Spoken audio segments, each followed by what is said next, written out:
समाजको आवाज.com नमस्कार। समाजको आवाज.com टेलिभिजन मार्फत आज हामी नेपालको संस्कार, संस्कृति, इतिहास, धर्म समेतको सङ्कलन, अभिलेखीकरण, प्रचार प्रसारको लागि गोर्खा काली दरबार, गोर्खा दरबारमा आइपुगेका छौँ। हो लमजुङबाट आएका युवराज अधिराज कुमार, राजकुमार द्रव्यशाले लिगलीकोटमा राज्य स्थापना गरेपछिको अर्को स्थान यो गोर्खा दरबार हो र अहिले हामी गोर्खा दरबारको प्राङ्गणमा छौँ।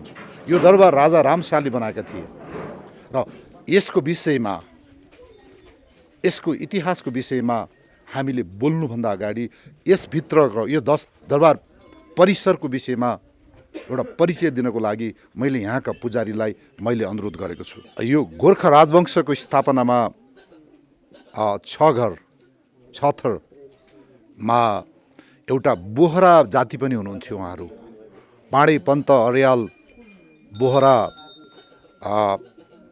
राणा, खनाल लगायत 6 घर 6 थर मध्ये अहिले उहाँ बोहरा यहाँको पुजारी हुनुहुँदो रहेछ, बोहरा छेत्री। र अब यो दरबारको परिचयको लागि उहाँलाई मैले पुजारीज्यूलाई मैले हस्तान्तरण गरेँ। आफ्नो नाम र परिचय भनेर हामीलाई मद्दत गरिदिनु होला। म लीलाबहादुर बोहरा, यहाँको भित्रिया सुसारे पुजारी। शाहवंशको उदयदेखि नै हाम्रा थर घरका पुजारी मध्येमा पर्ने म बोहरा हो।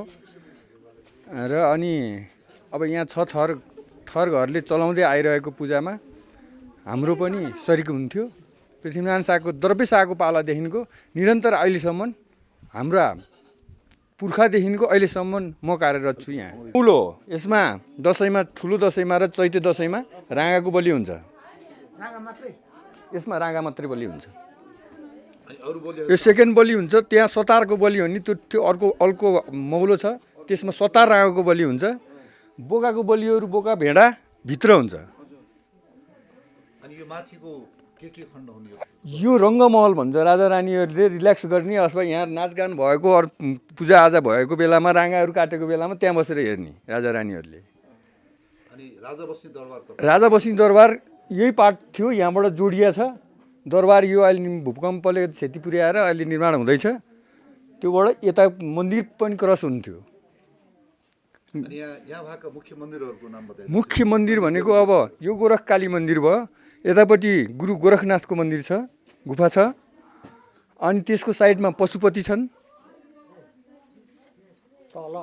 तल भन्ज्याङमा हनुमान, उपल्लो कोट काली छन्, तल्लो कोटमा पनि काली छन्। अनि यो पहिला परम्परामा राजपरिवारले मात्रै यो देवीको दर्शन गर्न पाउने परम्परा थियो भने सुनेको के सत्य हो? त्यो अहिलेसम्म पनि परम्परा त्यही नै छ। राजा रानी बाहेक र युवराज घोषणा भएपछि जेठो छोरोले चाहिँ उत्तराधिकारी पाएपछि बल्ल उहाँले पनि दर्शन गर्न पाउनुहुन्थ्यो, नत्र पाउनुहुन्थेन। ओरिजिनल मूर्तिलाई अरूले देख्न पाउँदैन। अनि पुजारीको के छ परम्परा? हजुर, पुजारीको परम्परा कन्या केटा हुने हो कि पाको मान्छे भए पनि हुने? होइन, पुजारी त अब म नै पुजारी हो। तीनजना हुन्छ यहाँ भित्रको भित्र पूजा गर्ने। बोहरा म भइहालेँ होइन। खन खवास भन्ने अर्को एकजना मेरो साथी हुनुहुन्छ। सारू मगर भन्ने अर्को एकजना हुनुहुन्छ। मगर, खवास भन्ने क्षेत्री, खवास भन्ने अब त छुट्टै जातमा पर्छ। अब त्यो मगरसित नि व्यापारी गर्दैनन् तिनीहरूले। खन खवास भनेको त्यो बेलाको इतिहासमा पनि छ। यहाँ पुजारी 3टा हुनुहुन्छ। हजुर। त्यसो मुख्य पूजा कुन वर्षमा कुन बेलामा हुन्छ? मुख्य पूजा भनेको प्रत्येक अष्टमी, शुक्ल पक्षको अष्टमी, महिनाको 2टा अष्टमी पर्छ र चैते दसैँ, बडा दसैँ, अन्य पर्वहरू पनि हुन्छन्। हस्, पुजारीज्यूलाई धन्यवाद। हामीले इतिहास सङ्कलन गर्ने सिलसिलामा अहिले यो लिगिलिकोटमा स्थापित गोर्खा शाह वंशको इतिहासको उत्खनको लागि हामी यहाँ छौँ र यो राजाहरूको विषयमा हामीले डिटेलमा बोल्नुभन्दा पहिला के त यो शाह वंशको पनि देशको लागि उपलब्धि के थिए होलान्, यो राज्य कसरी यो वंश कसरी स्थापित भए, यो विषयमा हामीले विभिन्न विद्वान मार्फत हामीले आफ्नो भनाइ इतिहास हामीले सङ्कलन गरेका छौँ। यसै सिलसिलामा सबैभन्दा पहिला मैले यहाँ स्थानीय एकजना भद्र भला आदमी अब विद्वान व्यक्ति होमसिंह बस्नेतजी हुनुहुन्छ, उहाँलाई मैले यहाँ स्वागत गर्दछु। हजुरको आफ्नो परिचयसहित यो गोर्खा वंशीय राजाको स्थापना कसले गरे र यो वंशलाई कसरी मूल्याङ्कन गर्नुहुन्छ, यहाँले संक्षिप्तमा बताइदिनु अनुरोध गर्दछु। गोर्खा सैनिकको टमा कटकमा कैलासका कूटमा गङ्गाका तटमा हिमाल कटकमा राष्ट्रध्वजा भोटमा हल्ली हल्ली बतासले विजयका बाजासितै तालमा लम्की लम्की रहो सदा अटल हो शार्दुलका चालमा। अब गोर्खा यस्तो राज्य थियो जहाँ 2224 यहाँ खड्का राजा, मगर राजा, विभिन्न थर घरका राजाहरू रजौटाहरूको बसोबास थियो र पृथ्वीनारायण शाहले एकीकरण गर्नुभन्दा पहिला लिग्लिकोटबाट जसरी नारायण दास अर्यालको नेतृत्वमा, गणेश पाण्डेहरूको नेतृत्वमा र यहाँ उनलाई चाहिँ राजा बनाउन ल्याइयो र यो वास्तविक कुरा के भनेदेखि जनताबाट बनाइएको राजा हुनुहुन्थ्यो। जनताले नै तपाईँ राजा बन्नुपर्छ सरकार, यो भएन भनेर त्यो बेलामा पनि पूर्ण प्रजातान्त्रिक राजाको अवधारणा यहाँ राखिएको थियो र त्यसै सन्दर्भमा आइयो यहाँ राजाहरूको एकीकरण भए। पृथ्वीनारायण शाहले 20 वर्षको उमेरमा र यसको उतापट्टि पृथ्वीनारायण शाहको जन्मघर हो र जहाँ भग्नावशेष, भूकम्पको कारण भग्नावशेष भयो, त्यहाँ झलुङ्गहरू सबै कुराहरू थिए र अहिले ती रहेनन् र पछि स्थापना गरिएला। र मैले भन्न खोजेको के भनेदेखि अब यो यहाँका सबै राजाहरूले सम्मान गरे र पृथ्वीनारायण शाह 20 वर्षको उमेरमा लाग्छ मलाई राज्यारोहण भइसकेपछि त्यो बेला नै पृथ्वीनारायण शाहले मुलुक एकीकरण गर्नुपर्छ भन्ने किसिमको अवधारणा राखिबक्स्यो र यहाँका थर घर सबै जात जातिहरूको संयुक्त भेला गरेर विषयनगरची आफ्नो एउटा अहिले हामी भन्छौँ सबैसँग सरसल्लाह गरेर प्रजातन्त्र भनेको त्यो हो, सहमतिमा मुलुक एकीकरणको 1 पैसा विषयनगरजीसँग उठाएर आर्थिक कारोबार गरेर यो मुलुक एकीकरण गरिएको हो र त्यो अहिले एकीकरणको मुलुकलाई त्यत्रो ब्रिटिस साम्राज्यसँग लड्ने हाम्रा वीर पुर्खाहरू जसले हामीलाई नेपाली बनाइदिए र नेपाली बनेर स्वाभिमान गर्ने मौका दिए, ती वीर पुर्खहरूको अहिले हामी के भनेदेखि विरोध गर्दैछौँ। कतिपय साथीहरूले ती हत्यारा थिए, कतिपय साथीहरूले त्यो देश लुटुवा थिए भन्ने कुराहरूको आवाज दिँदा कता कता मनमा कतै यो फिरङ्गीहरूले फेरि हाम्रो यो मुलुकमा भित्री फिरङ्गीहरू उत्पादन गरेको त होइन।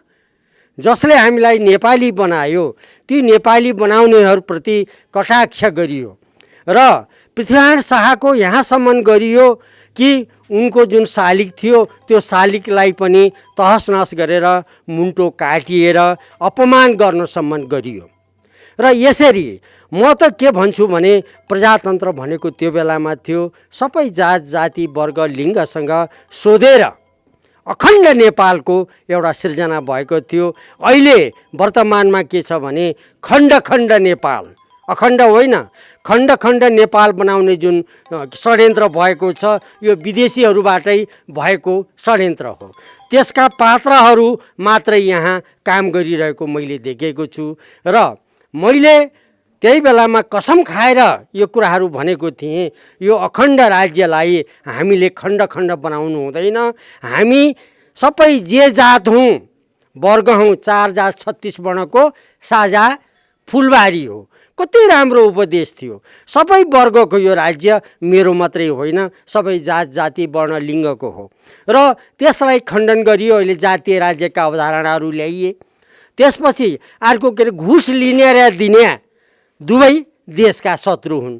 त्यो बेलामा कति ठुलो कन्सेप्ट थियो। न त पृथ्वीनारायण शाहले पिएचडी गर्नुभएको थियो, सामान्य एउटा चाहिँ साक्षर व्यक्तित्वले यो मुलुकलाई हाँक्न सक्ने जुन शक्ति थियो, त्यो शक्ति भनेको चान्चुने व्यक्तिमा हुँदैन। त्यसको सम्पूर्ण चाहिँ श्रेय हाम्रा बाबा गोरक्षनाथलाई जान्छ, जुन गोरक्षनाथको कृपाले चौरी काली के अरे चाहिँ खैरी गाई यहाँ पालेको थियो। कैली गाई भन्छौँ हामी। कैली गाईको चाहिँ लाई सधैँ स्नान गरेर गोरक्षनाथ बाबामा कैली गाईको दुध चढाइसकेपछि तिमीले चाहेको कुरा तथास्तु होस् भनेर उनको आमा कौशल्या देवीले ठुलो आराधना तपस्या गरेर बाबासँग आशीर्वाद गरेर पृथ्वीनारायण शाहले एकीकरण गरेको अवस्था थियो। आज त्यो अवस्था के भनेदेखि धर्म नमान्ने फिरङ्गीहरू, स्वदेशी फिरङ्गीहरूले यो देशमा तहस नहस गरेर राष्ट्र र राष्ट्रियताप्रति जुन ठुलो आँच बोलेको छ, धावा बोलेका छन्, त्यसप्रति म खेद व्यक्त गर्छु। यति भन्दै म आफ्ना कुराहरू यहीँ अन्त गर्छु। हस् त, धन्यवाद। होमसिंह बस्नेतज्यू जो गोर्खाबाट हुनुहुन्छ, यहाँको शिवराम सिंह बस्नेतका सन्तान, बडा महाराज पृथ्वीनारायण शाहको पहिलो प्रधान सेनापतिका सन्तान र उहाँहरू यहीँ नजिकै नै बसेर अब यो दरबारदेखि सबै कोरेकदेख गर्नुभएको छ। उहाँलाई धन्यवाद। र हो, अब यसको इतिहास धेरै लेखिएको छ, गोर्खा शाह वंशको इतिहास। र हरेक वंशको हरेक व्यक्तिको राम्रो र नराम्रो दुइटै कुरा हुन्छ। आखिरी व्यक्ति हुन् भन्दा यसलाई हामीले समुतुलन हिसाबबाट यसको व्याख्या विश्लेषण हुनुपर्छ र एउटा सही निष्कर्ष जनताले, संसारले पाउनुपर्छ। यसै सिलसिलामा यो गोर्खाका शाहवंशहरू कहाँबाट आए, यसको चाहिँ योभन्दा अगाडिको इतिहास के थियो र यो वंशले देशको लागि के गरे, नेपालको लागि, यस विषयमा बोलिदिनु हुनलाई म अर्का भद्र पुरुषलाई मैले यहाँ निम्ताउँछु। उहाँले आफ्नो परिचय सहित आफ्नो भनाइ राखिदिनु हुनेछ। Sir please. धन्यवाद सर। मेरो नाम रोहित थापा र मेरो जन्मस्थल लमजुङ गाउँ सहर दरबारकै सेरोफेरोमा छ र मेरो कर्मक्षेत्र चाहिँ मैले नेपाल सरकारको नेपाल प्रहरीमा र सशस्त्र प्रहरी बलमा आफ्नो सेवा पुरा गरेर म अतिरिक्त महानिरीक्षक पदबाट म सेवानिवृत्त भएको हो। र आज यहाँ यस गोर्खा दरबार, गोर्खा कालिकाको प्राङ्गणमा हामी कसरी गोर्खा राज्य सुरु भयो, कसरी कालिका मन्दिर यहाँ स्थापित भयो, यी कुराहरूको चर्चा परिचर्चा र गरेर सबैलाई यो कुराको जानकारी बाँड्न यहाँ हामी उपस्थित छौँ। यसको इतिहास खोतल्दै जाँदा सर्वप्रथम 15औं शताब्दीको अन्ततिर हाल भारतमा पर्ने चित्तौडगढमा राणा ऋषिराज भट्टारक राजा थिए र त्यहाँ चित्तौडको र दिल्ली शाह अकबरको बिचमा घमासान लडाइँ पटक पटक हुने गर्थ्यो। र त्यसपछि ऋषिराज भट्टारक राणा, उहाँको माइलो छोराको छोरी अति सुन्दरी थिइन् र उनलाई दिएमा सन्धि गर्ने भने अकबरको खबर आएपछि उनीहरूले लडाइँ, हामी त्यसरी दिन तयार छैनौँ, हामी लडाइँ गर्छौँ भनेर अगाडि बढे र त्यसमा चाहिँ चित्तौडको हार भयो। र मारिए सबै। र तर त्यतिखेर मनमथ राणा राव र फतेह सिंह उनीहरू दुईजना भागेर उज्जैन पुगे र उज्जैनबाट पनि मनमथ राणाजी राव चाहिँ उत्तरतिर लागेर हाम्रो हाल गुल्मीको रिडी आइपुगे र उनका दुईटा छोरा थिए। जेठा हरिहर सिंह राणाजी राव, उनलाई त्यहाँ चाहिँ त्यहीँ जन्मिएका हुन् उनीहरू र उनीहरूलाई मगर भाषामा जेठो खान्छ खान भनेर नाम दियो, खान्छ खान। त्यसपछि कान्छा अजय सिंह, उसलाई कान्छालाई पनि मगर भाषामा उनलाई मिचा खान भनेर भन्ने गरियो र यिनै दुईटा खान्छ खान र मिचा खान मध्ये जेठा हरिहर सिंह खान्छ खानले चाहिँ भिरकोटमा राज्य स्थापना गरे र मिचा खान कान्छा उनले चाहिँ पश्चिम नुवाकोट हाल स्याङ्जा जिल्लामा पर्छ, त्यहाँ उनले राज्य खडा गरे र त्यसपछि नुवाकोटबाट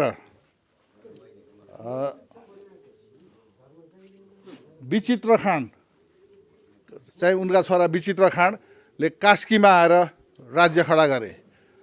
त्यहाँ पनि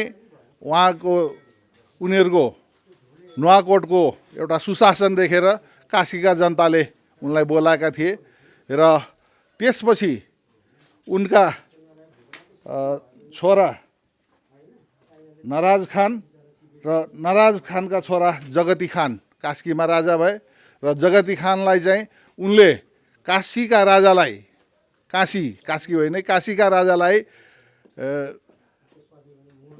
त्यहाँ ऐन मौकामा सहयोग पुर्याएको कारणले उनलाई चाहिँ बनारसका राजाले शाह पदवी दिए र त्यसपछि उनको नाम चाहिँ कुलमण्डन शाह भनेर उनी प्रख्यात भए र कुलमण्डन शाहका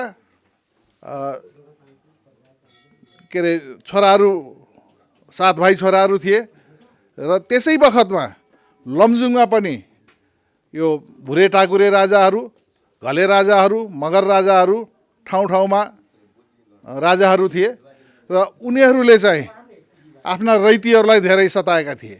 त्यसले गर्दाखेरि रैतीहरू चाहन्थे कि कुनै राम्रो शासन गर्ने राजा आइदिए हुन्थ्यो हाम्रो ठाउँमा भन्ने उनीहरूको त्यो सोच भइरहेको अवस्थामा त्यहाँ छविलाल दुरा र मगै दुरा भन्ने दुईजनाले त्यहाँ खबर ल्याए कि कास्कीमा पनि हाम्रो के अरे शाह राजाहरू छन्, उनीहरूले चाहिँ धेरै जनतालाई राम्रो व्यवस्था गरेका छन्, थिचोमिचो छैन, अन्याय न्याय छुट्याएर हेर्छन्, त्यसले गर्दाखेरि ल जाउँ भनेर उनीहरूले भनेपछि अनि लमजुङका कुसमाकर घिमिरे अनि चामु धिगल, सुकराज क्याप्सा सहित यी दुईटा दुराहरू कास्कीकोटमा गएर राजा कुलमण्डन शाहसँग छोरा मागे र उनका माइला छोरा साथमा लाएर पठाइए लमजुङमा राजा हुन। उनी लमजुङ राजा भए तर धेरै उनले त्यहाँ राज्य गर्न पाएनन्, त्यहाँका घले राजाहरूसँगको षड्यन्त्रमा परेर उनी मारिए। त्यसपछि पुनः कास्कीमा फेरि अर्को राजा माग्न लमजुङको त्यो समूह गएपछि कास्कीका राजा कुलमण्डन शाहले फेरि कान्छो छोरालाई पठाए उनीहरूको साथमा, उनलाई लमजुङको तुर्लुङकोटमा ल्याएर स्वागत गरियो र पछि ल्याएर लमजुङमा राजा बनाइयो र लमजुङमा उनी राजा भएपछि जुन त्यहाँका पहिलाका भुरे टाकुरे राजाहरूसँग खास गरी त्यहाँ घले भन्ने शेखाली राजाहरू थिए, तिनीहरूले नै कालु शाहलाई मारेका पनि हुन् र त्यसले गर्दाखेरि अब उनीहरूसँग फेरि द्वन्द्वको स्थिति आयो र त्यो द्वन्द्व सामना गरेर उनीहरूलाई परास्त गरेपछि लमजुङमा व्यवस्था बस्यो र एउटा सुशासन सुरु भयो र त्यसपछि यो विक्रम सम्वत 1550 को कुरा हो र त्यसपछि 1615 मा यशोब्रह्म शाहको स्वर्गवास हुन्छ।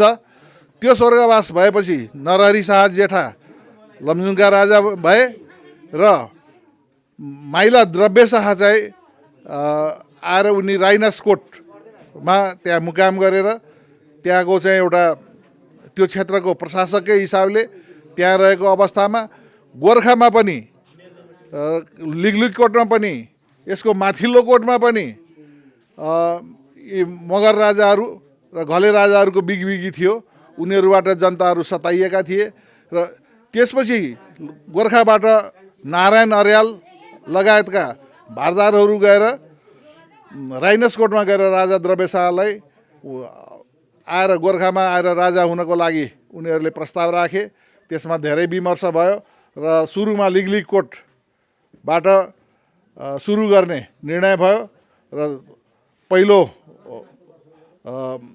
चरणमा लिगलिगकोट सहर भयो। त्यसपछि दोस्रो चरणमा यहाँ माथिल्लो कोट तल्लो कोट सहर भयो। यस हिसाबले अनि द्रव्य शाह गोर्खाका पहिला राजा बने र यो भयो यता गोर्खा राजघरानाको सुरुवातदेखि गोर्खाईसम्म आउँदाखेरिसम्मको वृत्तान्त। अब त्यसपछि कालिका माईको कुरा गर्दाखेरि पनि मनमथ राणाजी रावले उज्जैनबाट आउँदाखेरि नै आफ्नो कुलदेवीलाई साथमा लिएर आएका थिए र रिडीमा आइसकेपछि उनीहरूले लसरगामा आलमदेवी भनेर अहिले पनि प्रख्यात छन्, त्यहाँ आएर आफ्नो आलम गाडे। आलम भनेको निशान, भगवतीको निशान राखेको हुनाले त्यो देवीको नाम नै आलमदेवी रहेको छ। अनि त्यसपछि उनीहरू रिडीबाट नुवाकोट जाँदाखेरि पनि त्यो आलमको प्रतीक लिएर गए।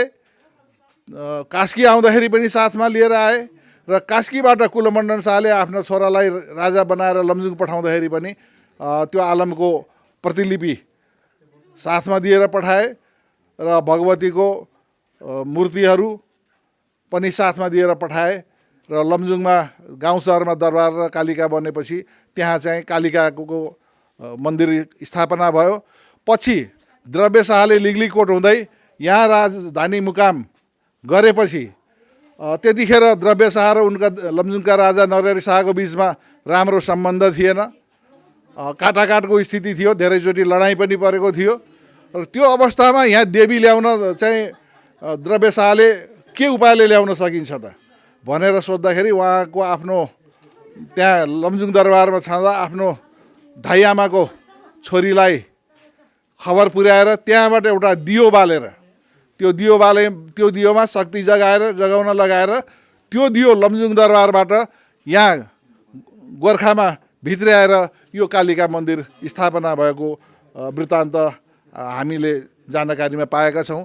र त्यसपछि अब हालसम्म अहिले साँच्चै भन्ने हो भने पश्चिम भेगमा गोर्खा काली अति नै प्रख्यात हुनुहुन्छ र उहाँको शक्तिले नै पछि पृथ्वीनारायण शाहले नेपाल राष्ट्र एकीकरणको बल पनि उहाँले यसैबाट लिएर जानुभएको बुझिन्छ।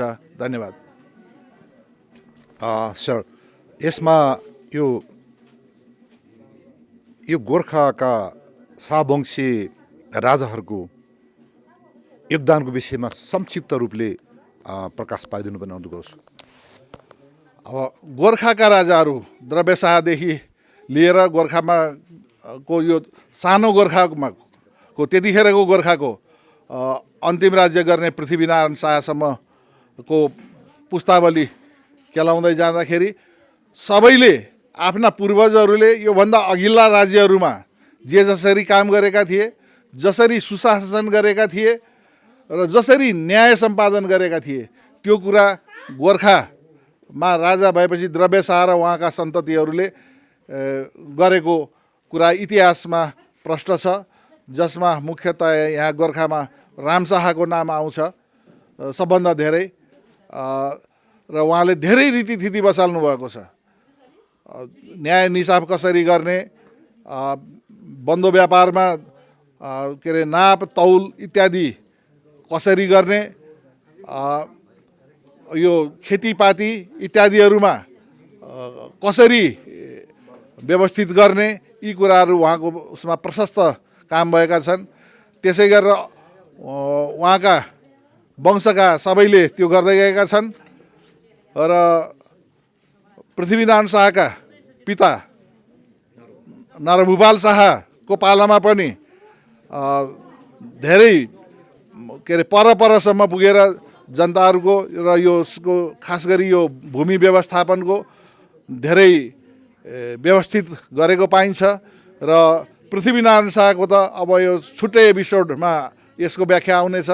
उहाँकोले त सारा नेपाल एकीकरण गरेर भारतमा बढिरहेको अङ्ग्रेजी शासनको त्यत्रो तागतसँग भिडेर उहाँले नेपाललाई फैलाएर टिस्टासम्म पुर्याउनु भएको थियो र त्यसपछि उहाँका सन्ततिहरूले पनि यो राज्यलाई पश्चिममा काङ्गडा, उत्तरमा तिब्बत भोटको टासीलोन्पो, खारी भोटसम्म पुर्याउनु भएको थियो भने दक्षिणमा घागरा गङ्गाको किनारसम्म यो नेपाल राज्यलाई विशाल नेपाल बनाउन सफल हुनुभएको थियो। तर पछि गएर अङ्ग्रेजहरूको एकदम क्रूर निर्णयअनुसार र केही षड्यन्त्रकारी गतिविधिले गर्दाखेरि अन्तमा 1615 अप्रिल 6 तारिकको दिनमा अहिले सिमलाको देउथल मलाउ उनेर देउथल काङ्गडामा नेपाल र अङ्ग्रेज बिचको अन्तिम भिडन्त भयो, जसमा पहिले लमजुङको सरदार र पछि नेपाली सेनाका सरदार वीरभक्ति थापाले त्यहाँ वीरता देखाएर लड्दै आफ्नो वीरगति प्राप्त गर्नुभयो र उहाँले वीरगति प्राप्त गरेपछि नेपालको जमिन 1 इन्च पनि बढेको छैन। त्यसपछि घट्न थाल्यो र त्यसको फलस्वरूप गएर सुगौली सन्धि गर्न नेपाल बाध्य भयो। यो चाहिँ इतिहासको संक्षिप्त कुराहरू मैले प्रस्तुत गरेँ। धन्यवाद। हामीले लमजुङको इतिहास, लिगलीकोटको इतिहास, गोर्खाको इतिहासलाई कन्टिन्युएसन गर्दै आइरहेछौँ, यसलाई जोड्दै आइरहेछौँ र आज हामी यो द्रव्य शाह जो लिगलीकोटमा पहिला राजा हुन्छन् र यो पहिलो राजा जो गोर्खाका द्रव्य शाह मेरो पछाडि छन्, कास्कीका राजा कुलवर्णनका छोरा यश ब्रह्म शाहलाई लमजुङमा राजा बनाएर ल्याइन्छ र त्यसपछि लमजुङको राज्य त्यतिखेर यो चेपे नदीसम्म रहन्छ र उनका एउटा छोरा माइला छोरा द्रव्य शाह यो लमजुङको पूर्वपट्टिको डाँडोमा रहेको राइनास कोट भन्ने छ, कोट पछि बनाएर भयो, राइनसको डाँडोमा एउटा कोट बनाएर किल्ला बनाएर त्यहाँ बस्छन् क्षेत्रीय प्रशासक भएर र राइनसको डाँडो कोटबाट उनले त्यहाँ चाहिँ लमजुङका आफ्ना दाई होइन आफ्नै बुवाकै पालामा उहाँले सेनाहरू भर्ना गर्ने, तालिम दिने आदि इत्यादि काम गरेर राइनस कोटमा बसिरहेका हुन्छन् द्रव्य शाह र पछि गोर्खाका जनताहरूले नै त्यहाँ गएर त्यो चाहिँ द्रव्य शाहलाई राजा माग्छन् र यो लमजुङकै केही भारदारहरूले पनि सहयोग गरेर द्रव्य शाहले उनले यो लिगलीकोटमा हमला गर्छन्, जहाँ घलेहरू राजा थिए, लोकल चिपटान्सहरू थिए, प्रशासकहरू थिए। त्यसै गरेर यो जुन ठाउँमा म उभिएको थिएँ यहाँ चाहिँ खड्का मौरहरूको एउटा थियो, रजौटा अब यिनीहरू चिपटान्सहरू थिए, छोटा चाहिँ यिनीहरू अब मान्छेले राजा भन्छन् but they were not king. र अब यो स्थितिमा यो द्रव्य शाहले 1616 सालको विजयादशमीको दिनमा यो लिगलीकोटको परम्परा अनुसार दौडेर 1 वर्षको लागि राजा हुने, जनता मध्ये दौडमा कम्पिटिसनमा जान्थे र जो पहिला हुन्थ्यो ऊ राजा हुन्थे।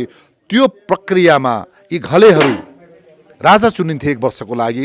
जसले जित्यो 2 वर्ष 3 वर्ष 4 वर्ष पनि हुन सक्थ्यो, इट डिपेन्ड्स। भनेपछि अब त्यतिखेर त्यो दिनमा गोर्खाबाट यो राइनसबाट लमजुङबाट ल्याइएका बोलाइएका प्रिन्स राजकुमार द्रव्य शाहले लिगलीकोटमा त्यो 1616 सालको यो विजयादशमीको दौडमा अब जुन दिनमा दौड हुन्छ त्यो दिनमा उनले लिगलीकोटमा माथि हमला गरेर विजय प्राप्त गर्छन् र त्यही दिनमा उनले त्यसको भोलिपल्ट त्यही दिनमा पर्सिपल्ट सेना खडा गर्छन्। भगीरथ पन्तलाई पहिला यो गोर्खाको लिगलीकोटको पहिला सेनापति बनाइन्छ भगीरथ पन्त। त्यसपछि गएर अब यो गणेश पाण्डेलाई मुख्यमन्त्री, नारायण अर्याल, सर्वेश्वर खनाल, भगीरथ पन्त भनी केशव बोहरा, गङ्गाराम राणा मगरलाई न्यायाधीश बनाइन्छ, पहिलो प्रधान न्यायाधीश त बनाइन्छ भन्दाखेरि यसरी गोर्खामा सेना स्थापना गरेर यो लिगलीकोटमा गरेर द्रव्य शाहले नेपाली सेनाको इतिहास सिधै चाहिँ यो लिगलीकोटमा जोडिएको छ। नेपाली सेनाको सुरुवात भएको 1616 को असोज महिनामा हो, जब नेपालको राजनीतिक शाहवंशी राजनीतिक इतिहासलाई द्रव्य शाहदेखि अस्तिको राजा ज्ञानेन्द्रले मानिन्छ। राजनीतिक इतिहास, आर्थिक इतिहास, सांस्कृतिक इतिहास, सामाजिक इतिहासलाई त्यसले समेटेको छ। यो चाहिँ इट्स अभियस। तर नेपाली सेनाको इतिहासलाई त्यो क्रमिकता टुटाएर कसैले पृथ्वीनारायण शाहलाई हुँदा हुँदा कसैले चाहिँ 1825 पुर्याएर यसरी विभिन्न मनलागी तरिकाले गरिएको छ। यो होइन, यो चाहिँ जुन दिनमा लिगलीकोटमा भगीरथ पन्तलाई सेनापति दिएर सेना खडा गरिन्छ, सेनापति बना, त्यही सेनाले पछि यो गोर्खाको उपल्लो कोट तल्लो कोट जितेर यो गोर्खा दरबार खडा गरेको त्यही सेना हो। यही गोर्खामा चाहिँ फेरि जमेको सेनाले टिस्टादेखि काङ्गडा पुगेको त्यही सेना हो। सेनाले आफ्नो इतिहास खोज्नु पर्यो, कसैले भनिदिएको दन्त्य कथाको कुराले हुँदैन। र यसरी यी द्रव्य शाहले लिगलीकोटबाट तल्लो कोट उपल्लो कोट लगायत यहाँका चाहिँ साना चिप्यान्सहरूलाई जितेर गोर्खा राज्य खडा गर्दछन् र यिनी एउटा इतिहासको गोर्खा राज्यको संस्थापक राजा हुन्।